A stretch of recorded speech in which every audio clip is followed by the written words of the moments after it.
নমস্কার বন্ধুরা, welcome to my YouTube channel Meena kitchen blog. আমার যারা পুরাতন বন্ধুরা, আমি জানি তোমরা আমার পাশে আছো আর থাকবে। আর যারা নতুন বন্ধুরা এখনও আমার চ্যানেলটিকে তোমরা সাবস্ক্রাইব করোনি, প্লিজ আমার ভিডিওগুলোকে ফুল ওয়াচ করে আমার পাশে থেকো। তো বন্ধুরা, আজকে তোমাদের জন্য একটা রেসিপি শেয়ার করব। এটা হচ্ছে কাঁচা আম দিয়ে মুগ ডালের টক। দুর্দান্ত রেসিপি, তোমরা সবাই দেখতে থাকো এই রেসিপিটা আমি কিভাবে করছি। তো দেখো বন্ধুরা, এখানে আমি 200 গ্রামের মতো মুগ ডাল নিয়েছি। আর এদিকে ওভেনে আমি কড়াই বসিয়ে দিয়েছি। কড়াইয়ে এখন আমি দিয়ে দিচ্ছি মুগ ডালগুলো দেওয়ার পরে আমি এখন নাড়িয়ে নেব। তো দেখো বন্ধুরা, এইভাবে নাড়ানোর পর মুগ ডালগুলোকে আমি এইভাবে ফ্রাই করে নিলাম। বেশি কড়া করে ভাজবো না, এরকমই হালকা করে ফ্রাই করে আমি নামিয়ে নিলাম মুগ ডালগুলোকে। এরপরে কড়াইয়ে আমি জল বসিয়ে দিয়েছি। জল হালকা গরম হয়ে যাওয়ার পরে দেখো বন্ধুরা, আমি কিন্তু মুগ ডালগুলোকে ভালো করে ধুয়ে দিয়ে দিলাম।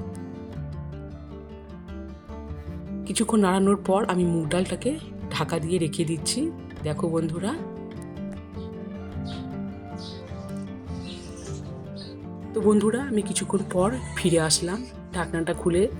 দেখো বন্ধুরা, এখানে কিন্তু মুগ ডাল কিন্তু সেদ্ধ হয়ে গেছে। তবু আমি একবার নাড়িয়ে চেক করলাম। তো মুগ ডালটাকে আমি এখন আলাদা পাত্রে রেখে দিলাম। এই দেখো, এইবারে আমি 1 চামচ আদা বাটা সেদ্ধ করা মুগ ডালের মধ্যে চামচ দিয়ে ভালো করে মিশিয়ে দিলাম।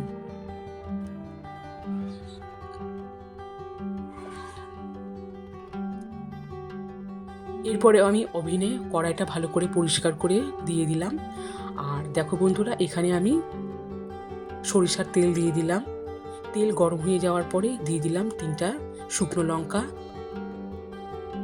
সামান্য গোটা জিরে আর 2টো তেজপাতা। এইসব উপকরণ ফোড়ন দেওয়ার পর আমি নাড়িয়ে নিচ্ছি। দেখো বন্ধুরা, জিরা থেকে যখন একটা ফ্লেভার বের হবে তখন আমি দিয়ে দিলাম কাঁচা আমের পিসগুলো। একটা বড় সাইজের কাঁচা আমের পিস আমি এইভাবে কেটে দিয়ে দিয়েছি। দিয়ে এখন আমি নাড়িয়ে নেব। কিছুক্ষণ নাড়ানোর পর দেখো বন্ধুরা, আমি কিন্তু এখন এটাকে ঢাকা দিয়ে রেখে দিব, যাতে আমগুলো তাড়াতাড়ি সেদ্ধ হয়ে যায়। এরপরে দেখো বন্ধুরা, আবারও ফিরে আসলাম। আর তোমরা দেখতেই পাচ্ছ আমগুলো কিন্তু হালকা সেদ্ধ হয়ে গেছে। এরপরে এতে দিয়ে দিলাম স্বাদ অনুযায়ী লবণ, হলুদ আর সামান্য লঙ্কার গুঁড়ো।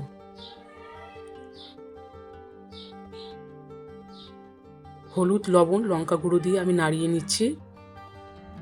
সামান্য নাড়ানোর পর দিয়ে দিলাম আমি সিদ্ধ করা মুগের ডাল।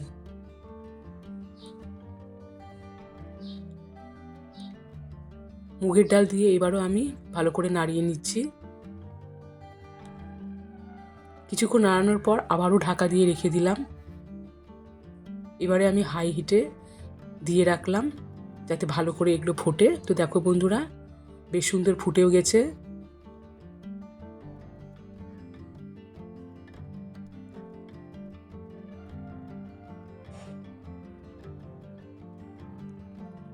আর এই ক্ষেত্রে কিন্তু মুগ ডালের এই রেসিপিটাও রেডি। তো নামানোর আগে আমি দিয়ে দিচ্ছি